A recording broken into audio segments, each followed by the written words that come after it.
La coriandre est bien meilleure utilisée fraîche plutôt que cuite, car la chaleur détruit sa saveur. Le mieux, c'est de l'ajouter à la fin comme garniture.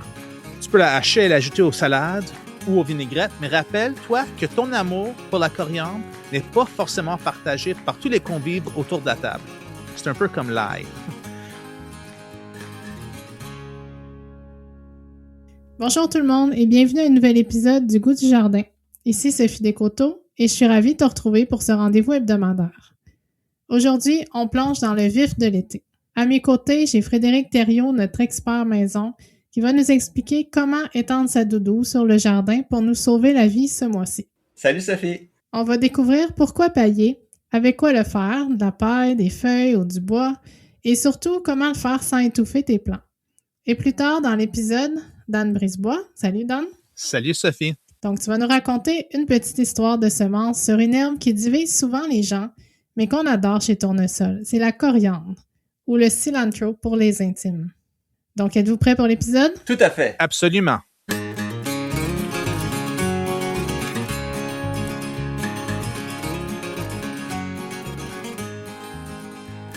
Merci Sophie! Effectivement, si l'été on a un allié, c'est bien le paillage. Et cette doudou que tu mentionnais, c'est une belle analogie pour comprendre pourquoi le paillage est un bon ami du jardinier pas stressé. Commençons par le pourquoi. Alors le sol, c'est pas juste de la terre, c'est pas juste quelque chose d'inerte, c'est un organisme vivant. Puis comme nous, il souffre quand il est laissé tout nu. Si on y pense bien, là, sous un soleil de plomb, les rayons UV sont destructeurs, puis ça cause beaucoup d'évaporation. Ce qui fait que si on veut protéger notre sol, le paillis peut être un bon moyen simple d'y mettre une petite couche protectrice. Les bénéfices du paillis peuvent être majeurs, puis ils se résument en 3 points.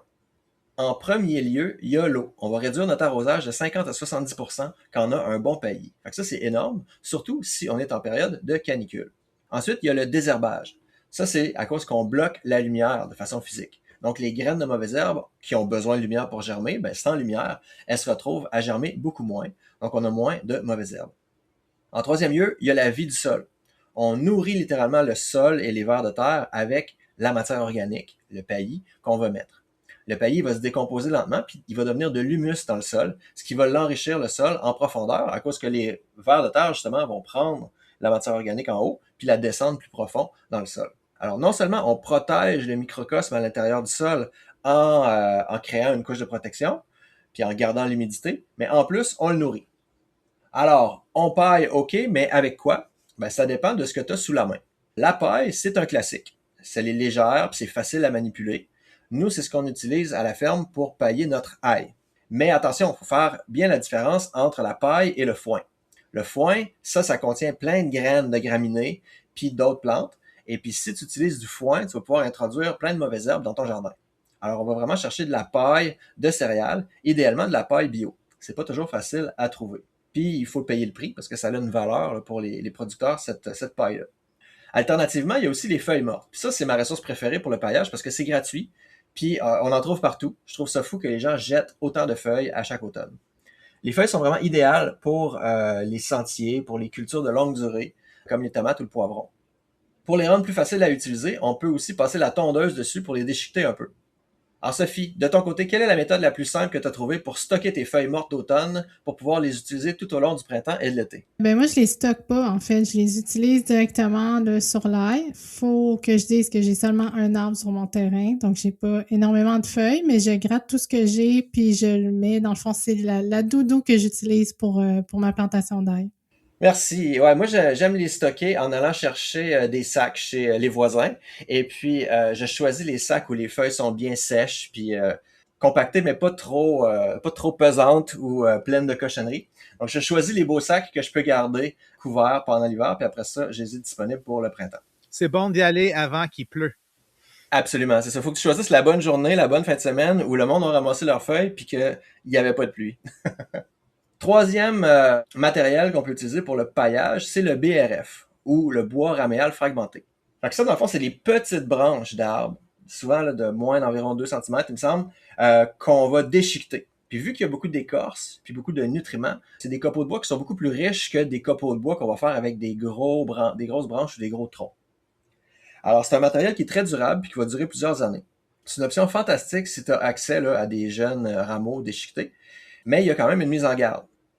Quand on incorpore le BRF dans le sol, tu peux créer une faim d'azote. Parce que là, les micro-organismes du sol vont vouloir décomposer le BRF, puis ils vont voler l'azote à tes autres plantes. Donc, l'idéal, c'est vraiment de l'utiliser seulement en surface. Le BRF a un profil différent des autres matériaux dont on a parlé, parce qu'il va vraiment stimuler les champignons du sol, puis améliorer davantage la structure du sol en profondeur. Puis il va aussi apporter un large éventail d'oligo-éléments dans notre sol. Donc, ajouter du BRF à ton jardin, c'est vraiment un investissement à long terme pour la santé du sol. Dan, toi, est-ce que tu as déjà expérimenté avec le BRF dans ton jardin ou à la ferme? Jamais. J'entends parler depuis 20 ans. Parce que le défi avec le BRM, c'est l'accès aux matériaux. Puis l'autre, c'est qu'il faut avoir quelque part où tu vas le mettre que ça va pas être dans le chemin pour le tracteur. OK. Maintenant, une fois qu'on a le bon paillis, comment est-ce qu'on l'applique? Première étape, on va toujours vouloir désherber avant.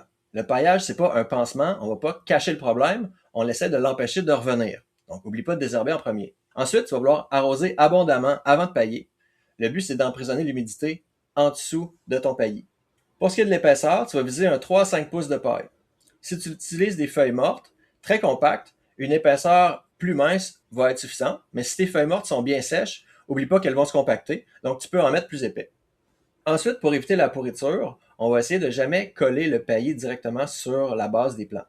On va laisser une petite zone libre autour de la tige pour éviter qu'il y ait de la pourriture qui puisse affecter la plante, puis on va laisser la plante respirer. À la ferme tournesol, le paillage est une technique qu'on utilise un peu, principalement dans 2 de nos cultures.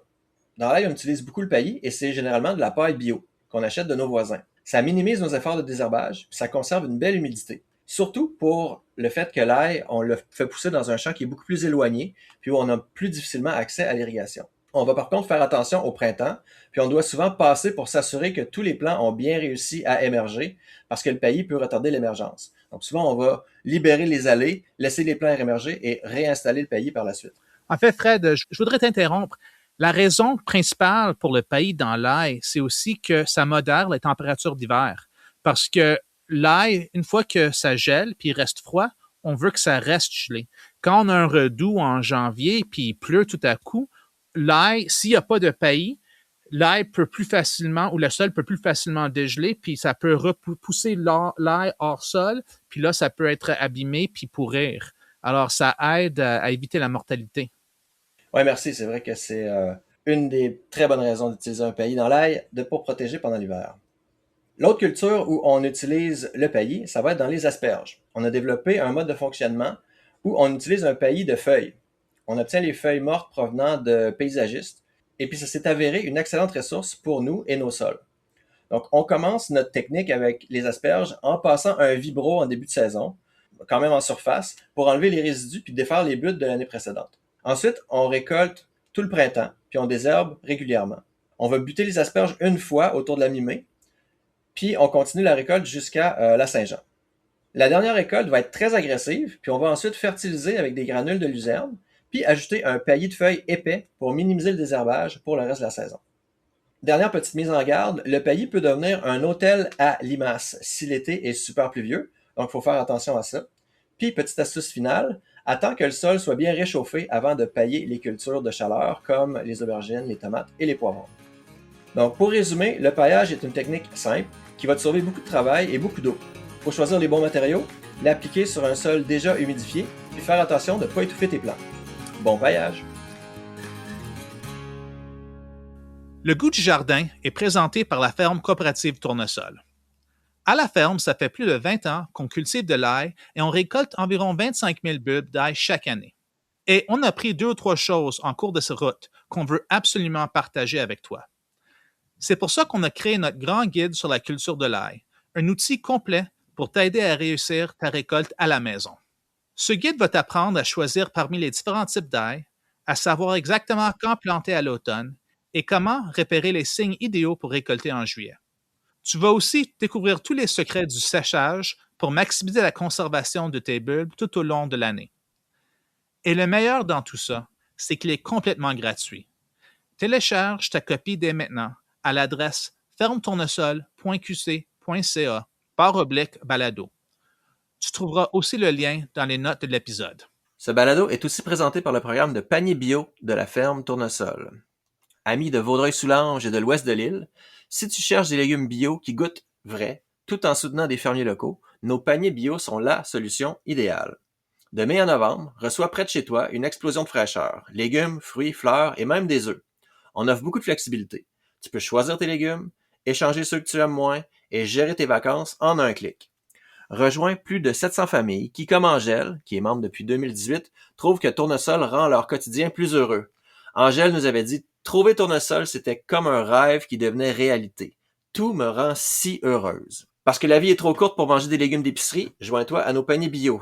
Les inscriptions sont déjà ouvertes pour la saison qui débute à la dernière semaine de mai. Rends-toi sur fermetournesol.qc.ca/bio pour réserver ta part de récolte. Tu trouveras aussi le lien dans les notes de l'épisode. Maintenant, revenons à notre programmation principale avec l'histoire de semences de Dan.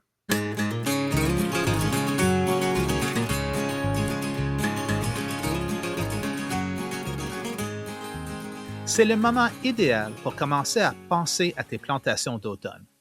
Et il y a une fine herbe que tu manges peut-être en ce moment même et que tu pourrais continuer à savourer jusqu'à la neige touche le sol, la coriandre. La coriandre est une herbe à croissance rapide qu'on adore ou qu'on déteste. C'est vraiment l'une de ces plantes qui divise tout le monde. Fred, où tu te situes sur le spectrum de la coriandre? Moi, j'ai une relation un peu amour-haine avec la coriandre. J'ai vécu les deux. Je te raconte l'anecdote. Quand j'ai déménagé en appartement, je restais en résidence étudiante, je me suis acheté à un moment donné une énorme botte de coriandre. Puis j'avais aussi, par la même occasion, des graines de citrouille que je voulais pas gaspiller. Fait que j'ai fait une salade avec des graines de citrouille rôties, puis beaucoup de coriandre. Puis je voulais rien gaspiller, donc je me suis forcé pour tout manger ma salade, qui était pas bonne, je dois l'admettre. Et ça m'a écœuré de la coriandre pendant environ 10 ans. Mais maintenant que ces 10 ans-là sont passés, j'ai recommencé à essayer. Et puis maintenant, j'utilise surtout la coriandre pour faire du chimichurri ou des sauces. J'en ai justement passé tout plein au blender hier avec des échalotes. Et puis, j'utilise ça sur tous les légumes que je fais cuire au barbecue puis dans mes recettes. Est-ce que tu mets ça après qu'ils sont cuits sur le barbecue comme une dernière étape ou ils cuisent avec? Avant et pendant. Et Sophie, qu'est-ce que tu penses de la coriandre? J'en utilise un peu. J'ai une petite anecdote aussi. Je m'étais acheté une fois un dentifrice à la coriandre.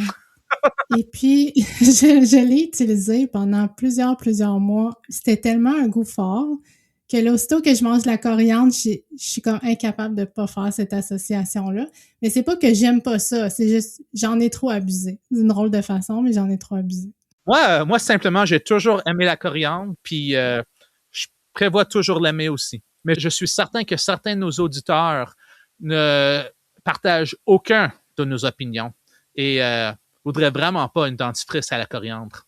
Alors, la coriandre est bien meilleure utilisée fraîche plutôt que cuite, car la chaleur détruit sa saveur.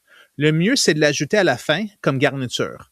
Tu peux la hacher et l'ajouter aux salades ou aux vinaigrettes, mais rappelle-toi que ton amour pour la coriandre n'est pas forcément partagé par tous les convives autour de la table. C'est un peu comme l'ail. Tu peux aussi en faire des sauces comme le fameux chimichurri de Fred. Et si tu as un surplus de coriandre dans la cuisine, tu peux le passer au mélangeur avec un peu d'eau d'huile et puis verser le tout dans des bacs à glaçons pour le congeler. Une fois les cubes congelés, glisse-les simplement dans un sac. Quand la plante de coriandre monte en semence, elle change non seulement le goût et de forme, mais en anglais, elle change aussi son nom. On appelle les feuilles cilantro et les semences coriandre. Ces graines sont fantastiques pour les chilés, les ragoûts, les currys, les soupes, les légumes rôtis. Tu peux les moudre, les rôtir entières ou les ajouter au goût dans tes plats. Contrairement aux feuilles, les graines de coriandre ne provoquent pas la même réaction viscérale chez les gens. Elles sont aussi un ingrédient clé pour tous les amateurs de marinade. La coriandre est une culture pour toutes les saisons. Tu peux la semer dès que tu peux travailler la terre dans ton jardin en avril ou en mai, selon la zone de rusticité, et continuer à planter jusqu'au début du mois d'août. C'est une plante très résistante au gel qui passera l'hiver avec un minimum de protection. Si tu as un petit serre non chauffé ou un tunnel de culture, tu peux même avoir la coriandre fraîche toute l'année. Tu peux cultiver la coriandre en rangs espacés de 10 à 15 cm, en semant environ une semence par centimètre. Dès que la coriandre atteint 10 à 15 cm de haut, tu peux commencer la récolte. Cueille-la dès qu'elle repousse. Par contre, en pleine saison de croissance, tu n'auras peut-être que quelques semaines de récolte avant qu'elle ne commence à fleurir. Ne t'inquiète pas, tu n'es pas un mauvais jardinier, c'est tout simplement ce qui fait la coriandre. Sème un nouveau rang toutes les 2 semaines pendant la saison si tu veux un approvisionnement continu. Une fois que la coriandre monte en fleurs, laisse-les pour les pollinisateurs. Quand elle se transforme en semences, tu peux récolter ces semences pour tes propres besoins. Si tu les laisses sur le plant, elles tomberont au sol et se ressemeront d'elles-mêmes. Tu verras alors une belle poussée verte apparaître au printemps suivant. À la ferme Tournesol, nous cultivons la coriandre depuis notre toute première année et la principale variété que nous utilisons est la coriandre Santo. Sophie, depuis quand est-ce que les humains consomment la coriandre? Et tu n'as pas le droit de regarder le texte en dessous. J'ai pas regardé le texte en dessous. Je sais pas, Dan. Peux-tu deviner? C'est récent? J'imagine que non. Mais je sais pas, je sais vraiment pas. Alors, tu as raison, Sophie. La coriandre est l'une des plus anciennes cultures enregistrées et l'une des premières épices à huile essentielle utilisées par l'humanité. Les preuves archéologiques situent sa présence historique en Asie occidentale et dans les régions côtières de la Méditerranée il y a 8000 à 9000 ans. Est-ce que le goût de la coriandre divise le monde depuis tout ce temps? On ne peut savoir. La coriandre s'est répandue à travers l'Europe, l'Asie et l'Afrique du Nord, principalement grâce aux anciennes routes commerciales, notamment les réseaux agricoles romains. Plus tard, au cours des 15e et 16e siècles, les colons européens ont introduit la plante dans les Amériques, où elle s'est solidement intégrée au système agricole d'Amérique centrale et du Sud. Historiquement, la production commerciale mettait l'accent sur la récolte des graines, alors que la coriandre en feuilles fraîches a pris une importance croissante plus tard sur les marchés modernes. La variété Santo est une sélection moderne de la fin du 20e siècle, développée spécialement pour la production commerciale de feuilles fraîches. Elle a un port dressé, est plus facile à récolter et tarde à fleurir par temps chaud comparativement aux lignées de coriandre précédentes. La coriandre Santo est aujourd'hui largement cultivée en Amérique du Nord pour les marchés d'herbes fraîches, en particulier pour la vente en bottes et les récoltes successives. C'est un jeu d'enfant de récolter tes propres semences de coriandre, ou laisse simplement les plants fleurir. Quand les pollinisateurs ont fini leur travail et que les semences mûres sont bien formées sur les fleurs, frotte délicatement les têtes florales avec les mains au-dessus d'un sac ou d'un contenant. Ces précieuses semences seront à toi. Et si tu laisses les semences dans le jardin, la nature fera le travail pour toi et tu en verras de nouvelles pointer le bout de leur nez au printemps prochain. Alors, avis aux amoureux de la coriandre, les prochaines semaines sont le moment idéal pour en semer et t'assurer de belles récoltes tout au long de l'automne. Viens chercher tes semences de coriandre Santo sur notre boutique en ligne et prépare ton jardin dès aujourd'hui. Alors, j'espère que ces trucs sur le paillage t'enlèveront une bonne partie de la charge mentale liée à l'arrosage et au désherbage cet été. Merci Fred de nous avoir rappelé que protéger le sol, c'est aussi nourrir sa vie en profondeur. Et un énorme merci à Dan qui nous a convaincus de semer encore un peu de coriandre Santo. C'est fascinant de penser que cette herbe divisait déjà les opinions il y a 8000 ans. On se donne rendez-vous la semaine prochaine pour aborder un sujet brûlant en pleine saison. Comment survivre à la crise des courgettes. À la semaine prochaine! Ciao! Un grand merci à Marie Brisebois pour la réalisation de cet épisode. Si tu as aimé ce plongeon dans l'art du paillage ou si tu aimes le goût du jardin, n'oublie pas de t'abonner au balado sur ta plateforme d'écoute favorite pour ne rien manquer de nos aventures au jardin. D'ici là, profite bien de la saison et de la vie du sol que tu nourris si bien.